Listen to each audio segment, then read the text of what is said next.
Halo, selamat datang di channel Ruang Taktik. Di video kali ini, kita akan analisis Aston Villa.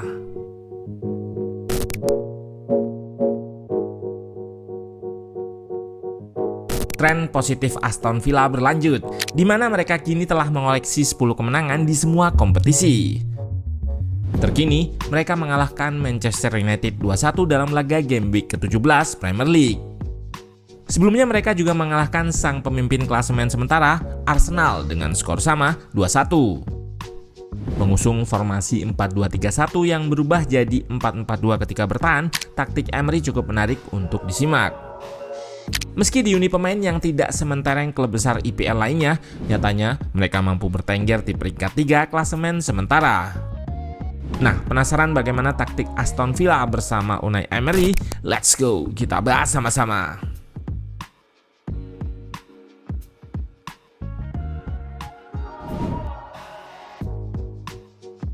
Dari statistik formasi ini, terlihat Aston Villa bermain dengan skema 4-2-3-1, 4-4-2, serta 3-4-2-1.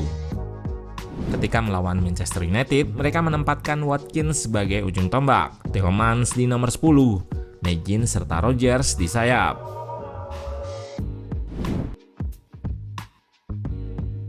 Dari struktur, Villa bangun serangan dengan shape 1-4-2 di belakang. Mereka seringkali melibatkan Emi Martinez yang tidak jarang berdiri sejajar back untuk membentuk shape 3 back. Tujuannya jelas, untuk menang jumlah. Terlihat satu pressure MU harus press kiper sekaligus lari ke back saat dioper. Kembali dua pressure MU versus 3 pemain Villa di belakang, menang jumlah atau overload. Tentu struktur 1-4-2 artinya melibatkan banyak pemain di belakang sehingga menyisakan 4 pemain saja di depan. Belum lagi ditambah Tielemans yang kerap drop seperti ini. Tujuannya untuk menyedot pemain lawan untuk press naik, lalu dengan long pass akan melompatinya langsung ke depan.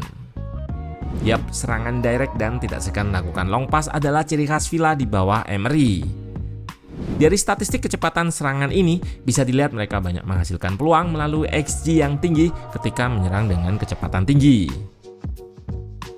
Ditambah, MU sendiri merespon dengan strategi yang biasa mereka gunakan dalam bertahan, menerapkan pressing agresif, mengepung para pemain Villa sejak bola berada di area permainan anak asuh Unai Emery dengan man-to-man marking. Pressing agresif MU membuat Villa kerap memainkan long ball dan umpan-umpan direct ke depan dengan target Oli Watkins ataupun Morgan Rodgers sebagai wide target man. Terlihat juga bagaimana MU mematikan 2 gelandang Villa dengan man markingnya. Tentu long pass dilakukan dengan memancing press terlebih dahulu. Inilah peran Emi Martinez dalam melakukan pancingan press, dan saat terpancing naik, ia akan mengirim long pass ke Watkins ataupun Rodgers. Salah satu skema yang berhasil ada di sini. Martinez melakukan press pancing terlebih dahulu, dan karena terpancing naik, terbukalah ruang antar lini yang dimanfaatkan saat bola dipantulkan ke Tielemans. Dari sini, serangan dilanjutkan dengan kecepatan dribble Rodgers yang melakukan cut inside dan shooting. Situasi yang sama terjadi pada awal terciptanya gol pertama. Berawal dari long ball Martinez, bola berhasil dihalau Euro. Terjadi duel bola, namun berhasil dimenangkan para pemain Villa. McGinn yang merupakan sayap kanan masuk ke tengah dan drop untuk terima bola dari belakang, dan ia berhasil lepaskan bola long pass ke Rodgers di sayap. Situasi 3 versus 3 terjadi di sini. Rodgers adalah pemain yang punya kemampuan individu bagus, dan di sini pemain asal Inggris itu memperlihatkannya. Setelah melakukan cut inside melewati Euro, ia melepas finesse shoot yang membuat Sean Lamens terpaku 1-0. Strategi long pass yang dimainkan Emery sebetulnya berjalan cukup efektif, namun juga riskan ketika lawan berhasil mengganggu build up.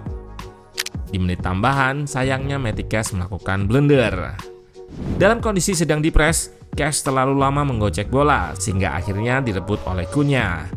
Tanpa basa-basi, mantan pemain Wolverhampton itu melepas tembakan ke tiang jauh yang memperdaya Emi Martinez 1-1.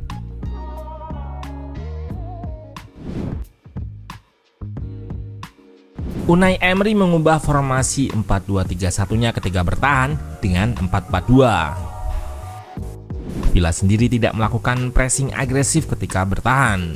Mereka lebih memilih menutup opsi-opsi passing MU dan bertahan cenderung lebih narrow alias rapat di tengah, pasif agresif.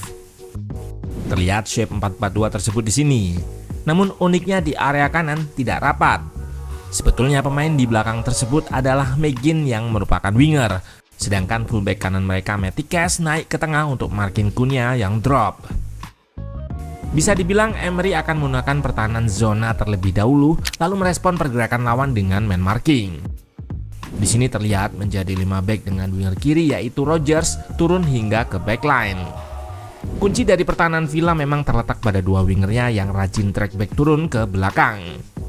Ini juga yang kadang membuat shape bertahannya menjadi 6 back. Dari situasi bertahan yang terkesan pasif ini, Villa akan menjadi agresif ketika mendapat bola.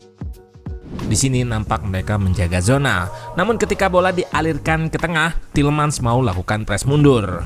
Ketika mendapat bola, langsung dikonversi dengan serangan cepat seperti identitas mereka. Terjadi situasi menang jumlah, sayang tembakan McGinn masih bisa ditepis. Situasi yang hampir mirip di laga versus Arsenal, di mana terjadi duel setelah long pass dilepaskan. Bola dialirkan langsung ke Watkins dan ia sempat berduel sebelum melepaskan tembakan yang ditepis.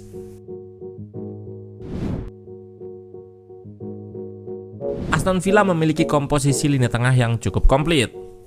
Ada Kamara serta Onana sebagai ball winning midfielder yang tugasnya lebih banyak di situasi chaos.